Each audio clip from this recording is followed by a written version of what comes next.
Bienvenidos a nuestra lectura bíblica diaria. El día de hoy nos corresponde los capítulos 17 y 18 del libro de Éxodo. Éxodo capítulo 17. Toda la congregación de los hijos de Israel marchó por jornadas desde el desierto de Sin, conforme al mandamiento del Señor, y acamparon en Refidim, y no había agua para que el pueblo bebiera. Entonces el pueblo contendió con Moisés, y dijeron: «Danos agua para beber». Y Moisés les dijo: «¿Por qué contendéis conmigo? ¿Por qué tentáis al Señor?». Pero el pueblo tuvo allí sed, y murmuró el pueblo contra Moisés, y dijo: «¿Por qué nos has hecho subir de Egipto para matarnos? De sed a nosotros, a nuestros hijos y a nuestros ganados». Y clamó Moisés al Señor diciendo: «¿Qué haré con este pueblo? Un poco más me apedrearán».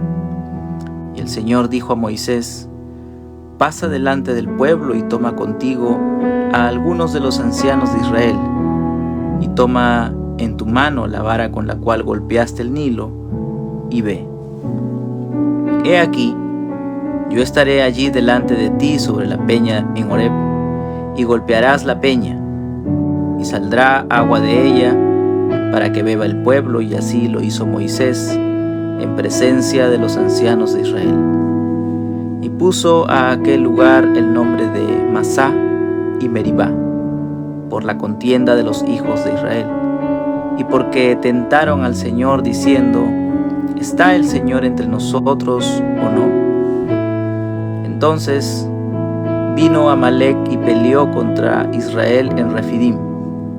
Y Moisés dijo a Josué: «Escógenos hombres y sal a pelear contra Amalec. Mañana yo estaré sobre la cumbre del collado con la vara de Dios en mi mano». Y Josué hizo como Moisés le dijo, y peleó contra Amalec, y Moisés, Aarón y Hur subieron a la cumbre del collado. Y sucedió que mientras Moisés tenía en alto su mano, Israel prevalecía, y cuando dejaba caer la mano, prevalecía Amalec. Pero las manos de Moisés se le cansaban. Entonces tomaron una piedra y la pusieron debajo de él, y se sentó en ella. Y Aarón y Hur le sostenían las manos, uno de un lado y otro del otro. Así estuvieron sus manos firmes hasta que se puso el sol. Y Josué deshizo a Amalec y a su pueblo a filo de espada. Entonces dijo el Señor a Moisés: «Escribe esto en un libro para que sirva de memorial, y haz saber a Josué que yo borraré por completo la memoria de Amalec de debajo del cielo». Y edificó Moisés un altar y le puso por nombre: «El Señor es mi estandarte». Y dijo: «El Señor lo ha jurado, el Señor hará guerra contra Amalec de generación en generación». Éxodo capítulo 18. Y Jetro, sacerdote de Madián, suegro de Moisés, oyó de todo lo que Dios había hecho por Moisés y por su pueblo, Israel, cómo el Señor había sacado a Israel de Egipto. Entonces Jetro, suegro de Moisés, tomó a Séfora, mujer de Moisés, después que éste la había enviado a su casa, y a sus 2 hijos, uno de los cuales se llamaba Gersón, pues Moisés había dicho: «He sido peregrino en tierra extranjera», y el nombre del otro era Eliezer, pues había dicho: «El Dios de mi padre fue mi ayuda y me libró de la espada de Faraón». Y vino Jetro, su suegro de Moisés, con los hijos y la mujer de Moisés al desierto, donde estaba acampando junto al monte de Dios. Y mandó decir a Moisés: «Yo, tu suegro Jetro, vengo a ti con tu mujer y sus 2 hijos con ella». Salió Moisés a recibir a su suegro, se inclinó y lo besó, y se preguntaron uno a otro cómo estaban, y entraron en la tienda. Y Moisés contó a su suegro todo lo que el Señor había hecho a Faraón y a los egipcios por amor a Israel, todas las dificultades que les habían sobrevenido en el camino y cómo los había librado el Señor. Y se alegró Jetro de todo el bien que el Señor había hecho a Israel, al librarlo de la mano de los egipcios.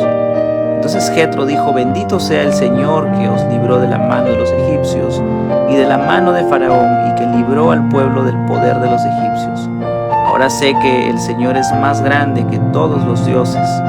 Ciertamente esto se probó cuando trataron al pueblo con arrogancia.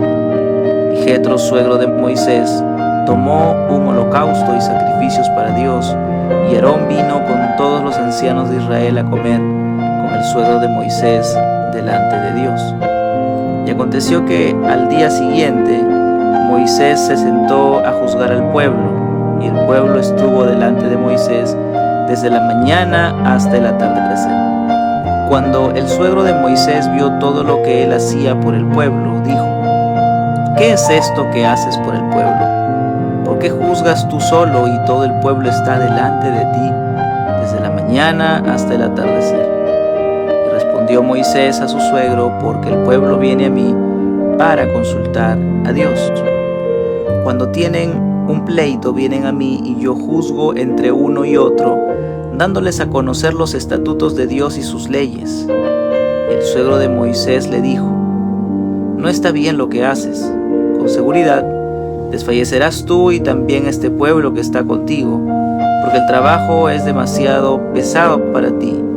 No puedes hacerlo tú solo. Ahora escúchame, yo te aconsejaré, y Dios estará contigo.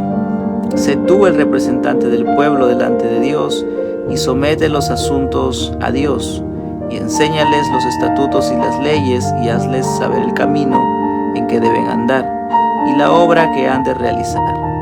Además escogerás de entre todo el pueblo hombres capaces, temerosos de Dios, hombres veraces que aborrezcan las ganancias deshonestas, y los pondrás sobre el pueblo como jefes de 1000, de 100, de 50 y de 10, y que juzguen ellos al pueblo en todo tiempo, y que traigan a ti todo pleito grave, pero que ellos juzguen todo pleito sencillo. Así será más fácil para ti, y ellos llevarán la carga contigo. Si haces esto y Dios te lo manda, tú podrás resistir, y todo este pueblo por su parte irá en paz a su lugar. Moisés escuchó a su suegro e hizo todo lo que él había dicho. Escogió Moisés hombres capaces de entre todo Israel, y los puso por cabezas del pueblo como jefes de 1000, de 100, de 50 y de 10. Ellos juzgaban al pueblo en todo tiempo. El pleito difícil lo traían a Moisés, mas todo pleito sencillo lo juzgaban ellos. Y Moisés despidió a su suegro, y éste se fue a su tierra. Bien, hemos lecturado el capítulo 17 y 18 del libro de Éxodo. Y vamos a revisar algunos detalles de este pasaje. Vamos a ver que en el capítulo 17 el pueblo una vez más empieza a murmurar. Era, ya lo había mencionado, algo recurrente que iba a suceder. El pueblo constantemente iba a estar murmurando. Pero aquí ya se convierte en un altercado un poco más complicado que las veces anteriores. Recordemos que el pueblo murmuró en Mara, ¿sí? Luego vemos al pueblo que tiene otro problema en Sin, ¿sí? En Mara las aguas eran amargas, recordemos, el Señor hizo una obra sobre estas aguas a través de Moisés, que tomó un árbol y le echó a las aguas para que estas aguas pudieran endulzarse, ¿no? Hubo una obra sobrenatural de Dios, y finalmente las aguas amargas se convirtieron en aguas dulces. Luego vemos al pueblo una vez más murmurando, ¿sí? Diciendo: wow, para eso nos has traído, allá nosotros comíamos junto a las ollas de carne, aquí nos estás prácticamente matando de hambre. Y ante esto lo que hace Moisés es clama al Señor, y el Señor envía codornices, como hemos visto, y también envía lo que sería el maná, que sería el alimento o el pan del cielo, que ellos lo recibirían diariamente por 40 años hasta el momento donde ellos ya tomen del fruto de la tierra prometida.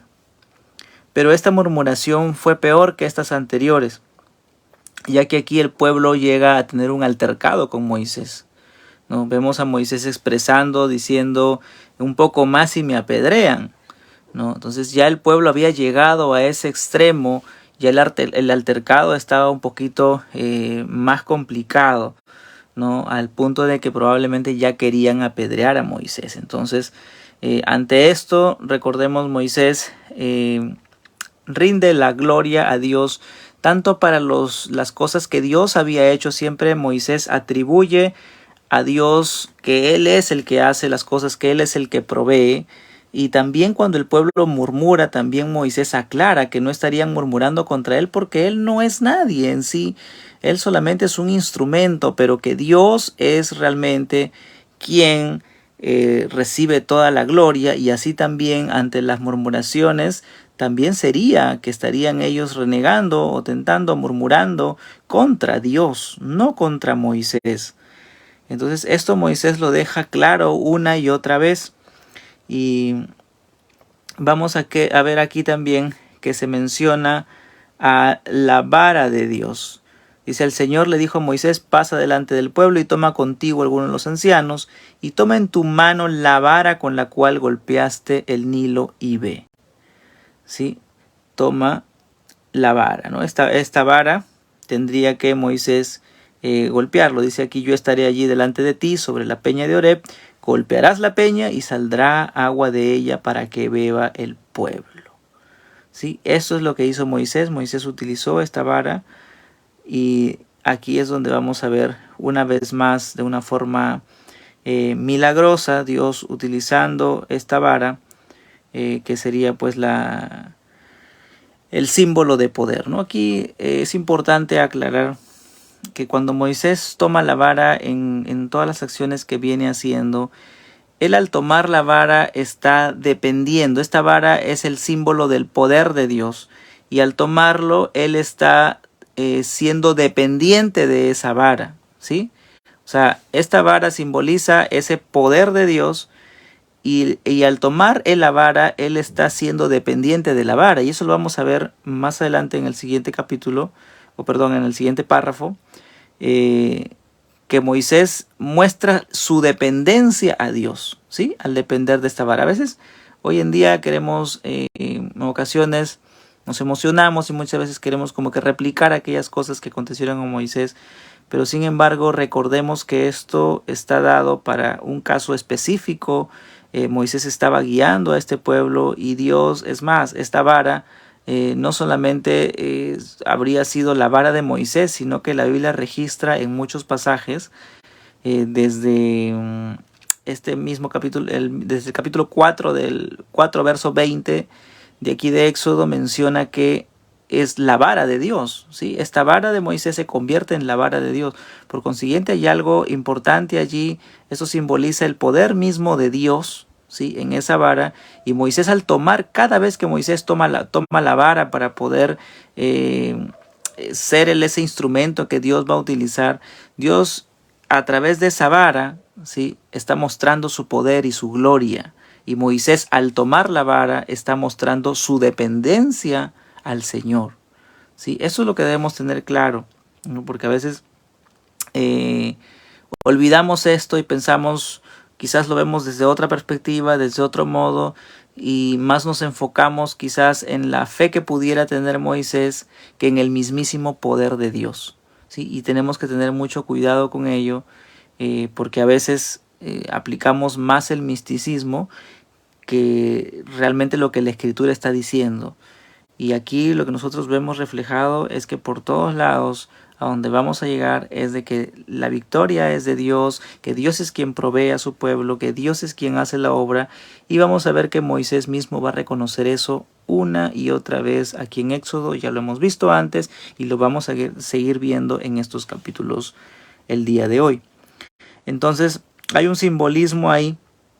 Y finalmente hay otro milagro para poder suplir las necesidades del pueblo de Dios. Dios sigue supliendo sus necesidades, suplió sus necesidades en Mara, suplió sus necesidades al enviar el maná del cielo, y ahora está supliendo esta necesidad de agua una vez más, ¿sí?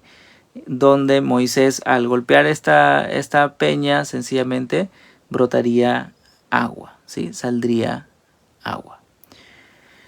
Bien, entonces los nombres que Moisés le va a poner aquí son Masá y Meribá. Masá, que significa tentar, y Meribá, que significa altercado, ¿no? Por la contienda que tuvieron, dice, los hijos de Israel con él, porque tentaron al Señor diciendo, ¿está el Señor entre nosotros o no? ¿No? Vemos el extremo al cual estaría llegando el pueblo de Israel, y definitivamente aquí también podríamos reflexionar en que fue por pura gracia, y es por pura gracia que el Señor escogió a Israel, por amor a ese pueblo, por la promesa que Dios le hizo a Abraham, y Dios estaría cumpliendo el pacto que Él hizo con Abraham. El pacto que Dios había hecho con Abraham, Dios es fiel a sus pactos, porque realmente méritos el pueblo de Israel vemos que definitivamente no los hay. Murmuraron una y otra vez.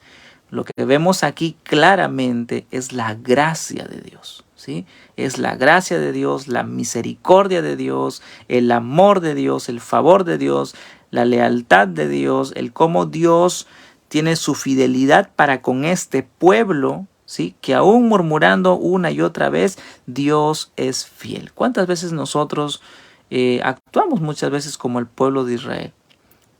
Y una y otra vez a veces podríamos estar contra el Señor. Sin embargo, Dios en su favor, en su amor, en su misericordia, por su fidelidad, ¿sí? Por amor a Él mismo, ¿sí? Finalmente Dios se glorifica. Y es solamente por gracia del Señor, por amor del Señor. ¿Cuánto amor tiene el Señor para con los suyos? Eso debe quedar grabado en nuestro corazón. Luego vemos a partir del versículo 8, ¿sí? Que viene Amalek, ¿sí? Viene Amalek, pero no viene de una forma amigable, sino viene Amalek a pelear contra Israel. Viene Amalek a buscar pelea, ¿sí? Probablemente se sentirían un poco fastidiados por la presencia de Israel, y tendrían temor, ¿sí? A que posiblemente podría venir una invasión posterior, y querían ellos defender pues su territorio, ¿no? Entonces al estar allí el pueblo de Israel, viene Amalek a querer pelear contra ellos, pelean contra ellos, y vemos que aquí aparece por primera vez el nombre de Josué. Cabe resaltar que Amalek proviene de la descendencia, o ellos descienden de Esaú, ¿sí? De Esaú por la línea de Elifaz. Esto lo hemos visto nosotros ya, lo hemos leído anteriormente cuando hemos visto las genealogías en Génesis capítulo 36. ¿Sí? Génesis 36:12 menciona a Amalek, ¿no? Por eso que en las lecturas anteriores, cuando estábamos en Génesis, les decía, recuerden estos nombres, recuerden estas genealogías, tomémoslas en cuenta, porque más adelante vamos a ver que esos personajes vienen a ser los enemigos de Israel. Y Amalek sería uno de estos, ¿sí? ¿De dónde proviene Amalek? Entonces son descendientes de la línea de Esaú, ¿sí? Bien. Por primera vez vemos aquí mencionar a Josué, ¿sí? Versículo 9, y Moisés dijo a Josué. Aquí aparece Josué por primera vez. Josué sería después el sucesor de Moisés, ¿sí? Sin embargo, vemos cómo inicia aquí, cómo se menciona por primera vez el nombre de Josué, ¿sí? Josué va a salir a batalla, ¿sí? Con mucho celo. Sin embargo, la victoria estaría segura no por las fuerzas de Moisés, no por el ejército de Israel, digamos así, sino que la victoria estaría segura por el poder de Dios, porque Dios estaría protegiendo a su pueblo, y eso lo vamos a ver aquí en los versículos siguientes. Entonces Moisés dice a Josué, escógenos hombres, sal a pelear contra Amalek. Y vemos la obediencia de Josué, y efectivamente eso sucedió, ¿no? ¿Cuál es la indicación de Moisés? Yo estaré en la cumbre del collado con la vara de Dios en mi mano. Una vez más se menciona la vara de Dios, ¿no? Y como ya había mencionado, esta vara simboliza el poder de Dios, y al Moisés tomar esta vara está simbolizando la absoluta dependencia de Israel del poder divino, De modo que cuando la vara esté alzada, el poder de Dios estaría sobre. Y cuando la vara estaría abajo, efectivamente, pues simbolizaría que va a prevalecer Amalek, puesto que mostraría la falta de dependencia del Señor, ¿no? Entonces, esta vara tiene, como les decía, ese simbolismo del poder de Dios. Entonces, a veces nos centramos tanto en el personaje, pero olvidamos el centro de lo que el pasaje nos quiere hablar. Entonces, aquí vemos claramente que esta vara, y es llamada la vara de Dios por ello, ¿no? Es la vara de Dios en mi mano, dice Moisés, versículo 9, la parte final.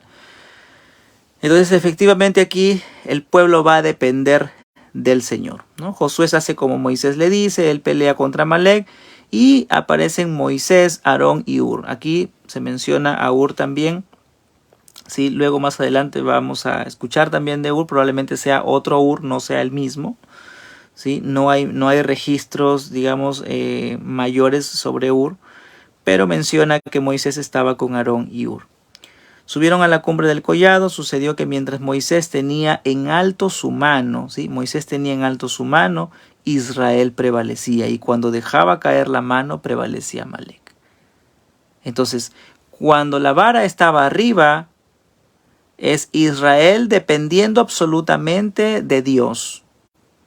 Cuando la vara estaba abajo, sencillamente Amalek prevalecía, porque la dependencia de Dios de Israel, pues obviamente también fallaba, no había falta de la dependencia de Dios. Entonces, definitivamente aquí vemos la ayuda de Aarón y de Hur para para que Moisés pueda mantener las manos levantadas, y finalmente así se logra esta victoria, ¿no? Entonces, Hur, ya lo mencioné, solamente se menciona aquí. Luego tenemos otros registros, pero no estamos seguros de que pudiera ser el mismo. Bien, entonces, de esta forma se logra la victoria, ¿sí? De esta forma se logra la victoria contra Amalek, ¿sí? Entonces, Josué obtiene esta victoria contra Amalek, pero recordemos que la victoria fue asegurada no por la fuerza de Josué, no por la fuerza del pueblo, sino por el Señor, ¿sí? Y por eso claramente aquí se ve de que cuando Moisés tenía las manos levantadas, ahí es donde Israel prevalecía, ¿sí? Entonces esto muestra una absoluta dependencia de Dios. Ellos tuvieron la victoria, pero la victoria es atribuida al Señor, ¿sí? Recordemos eso siempre. Dios venció allí. Dios sigue protegiendo a su pueblo, ¿sí? Dios es quien derrota. Entonces, esta derrota de Israel a Amalek es algo que el Señor, ¿sí?, pide que se le haga mención a Josué, que Josué debe saber, ¿sí?, acerca de esta victoria de Amalek, algo que lo pudiera tener para el recuerdo futuro, ¿sí? ¿Y por qué razón? Porque los amalecitas serían enemigos acérrimos y perpetuos de Israel, ¿sí?, hasta que van a ser destruidos ya en el tiempo del rey David. Pero los amalecitas serían esos enemigos terribles que tendría Israel y que van a estar siempre ahí, ¿sí?, como sus enemigos. Pero finalmente quien va a exterminarlos ya sería el rey David. Bien, entonces vemos también aquí que se menciona en el versículo 14, escribe esto en un libro para que sirva de memorial, ¿no? Probablemente aquí esta victoria también tendría que ser conmemorada, y Josué tendría que recordarlo. Ya lo mencioné, ¿por qué razón?, ¿no? Porque ellos serían enemigos y obviamente Josué sería el sucesor de Moisés, por consiguiente tenía que tener conocimiento de ello. Vemos también la acción de Moisés. ¿Cuál es esta conmemoración de la victoria? Que Moisés va a construir un altar, ¿sí?, al cual va a poner por nombre Jehová Nisi, ¿sí?, que significa el Señor es mi estandarte, ¿sí? El Señor es mi estandarte. Ese es el nombre, ¿sí?, cómo se menciona aquí, cómo es que ofrece este altar Moisés para el Señor, ¿no? Y denomina el Señor es mi estandarte. Bien, versículo 16, el Señor hará guerra contra Amalek de generación en generación. ¿sí? Eso es un asunto que Dios lo había dictaminado y así sería. Y ya lo hemos mencionado, que así se va a dar todavía por un prolongado tiempo. Capítulo 18. Cuando vemos el capítulo 18, vemos una visita ya no como la del Amalek, como los de Amalek, los amalecitas, que vinieron, pero vinieron en son de guerra. Aquí vamos a ver viniendo a Jetro, el suegro de Moisés, sacerdote de Madián, quien va a venir no con el asunto de hacer guerra, sino más bien en son de paz y procurando incluso que va a traer un consejo para Moisés. Sí, de aquí podríamos rescatar, bueno, Jetro viene con su hija Séfora y viene con los dos hijos de Moisés, Gersón, Eliezer. Probablemente ellos, pues, Moisés habría enviado a su casa a Séfora y a sus hijos. Y aquí vendría Jetro a poder encontrarse, ¿no?, con Moisés y poder traer también a su familia, ¿no? Moisés se encontraría aquí con su familia. Vemos también digamos, esa gracia, esa gratitud que habría entre Moisés y Jetro, ¿sí? Que vemos en el saludo que ellos tienen, pues dice, salió Moisés a recibir a su suegro, se inclinó y lo besó, ¿no? Había una muy buena relación entre ellos. Y Moisés cuenta a Jetro todo lo que el Señor había hecho a Faraón y a los egipcios por amor a Israel, ¿no? Una vez más vemos aquí, claramente dice, Moisés contó a su suegro todo lo que el Señor había hecho a Faraón y a los egipcios por amor a Israel, ¿sí? ¿A quién está atribuyendo Moisés la victoria? No dice Moisés, le contó a su suegro lo que él había hecho, no dice eso, ¿no? Lo que dice es que lo que el Señor había hecho a Faraón y a los egipcios por amor a Israel, ¿no? Y el versículo finaliza diciendo, y cómo los había librado el Señor, ¿no? Qué interesante, Moisés le da la gloria absoluta a Dios de todos los acontecimientos que habían sucedido, porque efectivamente es el Señor quien les dio la victoria y quien los sacó de Egipto. Vemos también que Jetro se encuentra pues totalmente fascinado por lo que está escuchando, por estas noticias tan hermosas, tan maravillosas, y él lo que hace pues es ver que, dice, se alegró Jetro de todo el bien que el Señor había hecho a Israel. ¿Sí? Y Jetro dijo, bendito sea el Señor que os libró de la mano de los egipcios. ¿Qué va a hacer Jetro? Va a ofrecer holocaustos. Ahora, Jetro era un sacerdote de Madián. No sabemos mucho acerca de la condición espiritual que pudo haber tenido Jetro. Él luego va a regresar a Madián, ¿sí? No sabemos más allá. Madián era un pueblo idólatra, que eso lo vamos a ver más adelante en el libro de Números. Pero sin embargo, aquí vemos a Jetro que muestra que o bien él adoraba ya a Dios, o bien aquí al escuchar el testimonio de lo que Moisés menciona, probablemente pues su vida también se transformaría, ¿no? No sabemos más allá porque no nos menciona acerca de la condición espiritual específica de Jetro, pero lo que sí podemos decir que si en caso él haya sido también un sacerdote como idólatra, digamos, como los madianitas, sencillamente habría luego al su regreso estaría yendo pues ya convertido al único Dios verdadero, ¿no? Entonces creemos que probablemente pues con todo lo que hemos leído en el capítulo 18 no da indicios a que se regresase a ser un sacerdote idólatra, ¿no?, de los madianitas idólatras. Sin embargo, esos datos nosotros no lo sabemos, pero lo que sí vemos aquí es de que él ofrece un holocausto, ¿sí? Y también sacrificios para el Señor, y llegan a compartir con Aarón y con los ancianos de Israel, ¿no? Entonces hay un momento de celebración aquí, y luego vamos a ver en los versículos del 13 en adelante que menciona acerca del consejo de Jetro, ¿sí? Jetro viene a encontrarse con Moisés, pero al estar allí Jetro se va a dar cuenta de algo. Dice, cuando el suegro de Moisés vio todo lo que él hacía por el pueblo, se sorprendió, ¿sí? ¿Por qué? Porque dice que Moisés se sentaba a juzgar al pueblo todo el día, desde la mañana hasta el atardecer, todo el día. y probablemente pues obviamente Moisés terminaría cansadísimo, y aparte también lo que menciona Jetro es, o sea, vas a desfallecer tú y también va a desfallecer el pueblo, no está bien lo que haces, le dice en el versículo 17.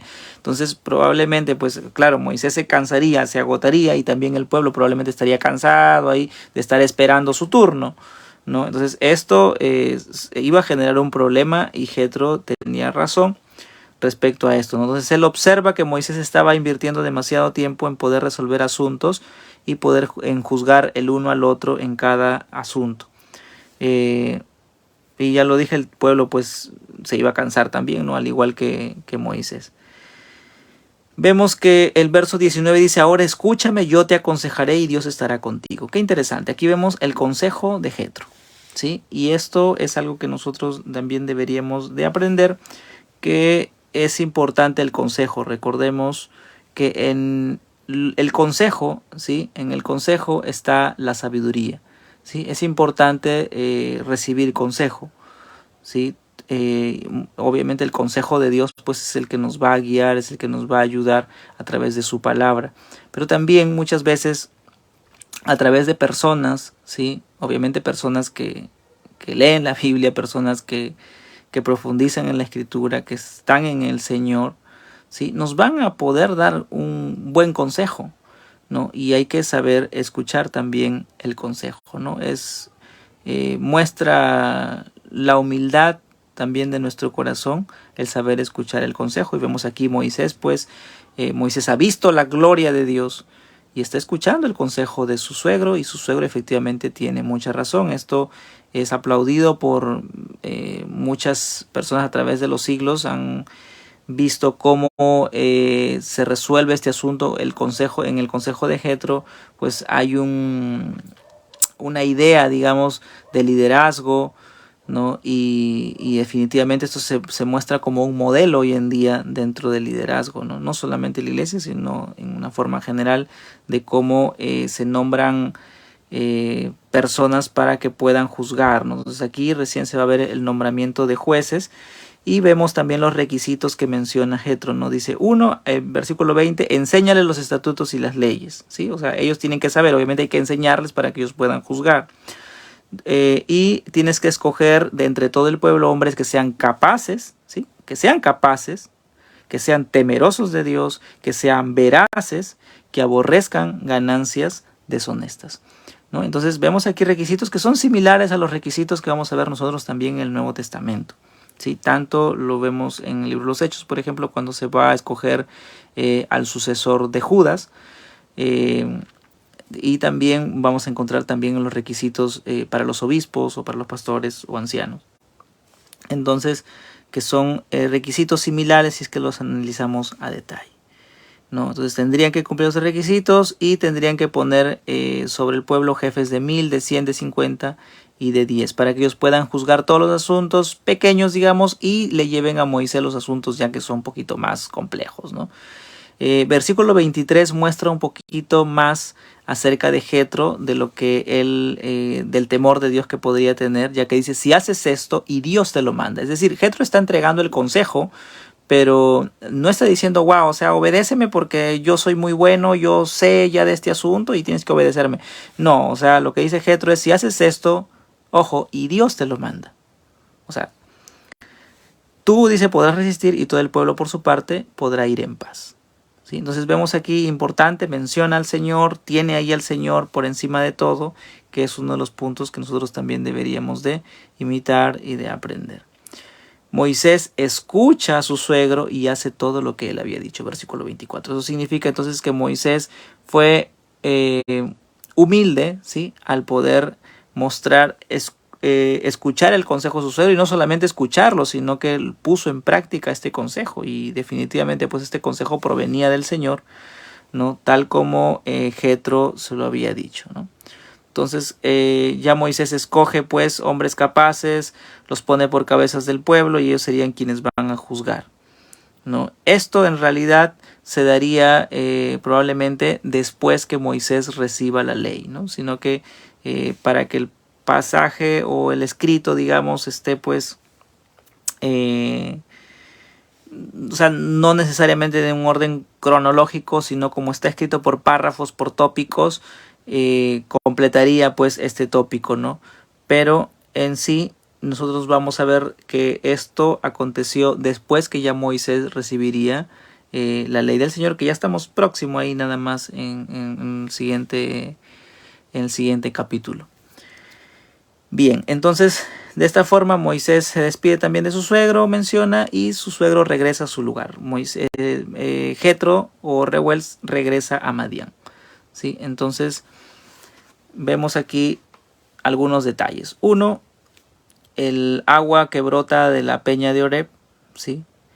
Dios sustentando a su pueblo de esa agua en medio del desierto, así como el Señor nos da el agua viva del Señor Jesucristo, ¿sí? Tenemos que Él es el agua de vida eterna. El Señor le dice a la samaritana, ¿no? El que beba de mí, dice, no tendrá sed jamás, ¿no? Qué interesante. Él es el agua de vida eterna, Jesucristo, nuestro Señor. ¿Sí? Por otro lado, también tenemos la muestra de cómo el Señor no solamente sustenta a su pueblo, ¿sí? con el agua, y como lo hemos visto anteriormente con el maná y con agua también, sino que también va a sustentar a su pueblo y va a proteger a su pueblo, ¿sí? Como lo hizo contra los amalecitas. El Señor tiene la victoria, Él es quien sustenta a su pueblo y Él es también quien protege a su pueblo. Él ve por los suyos, ¿sí?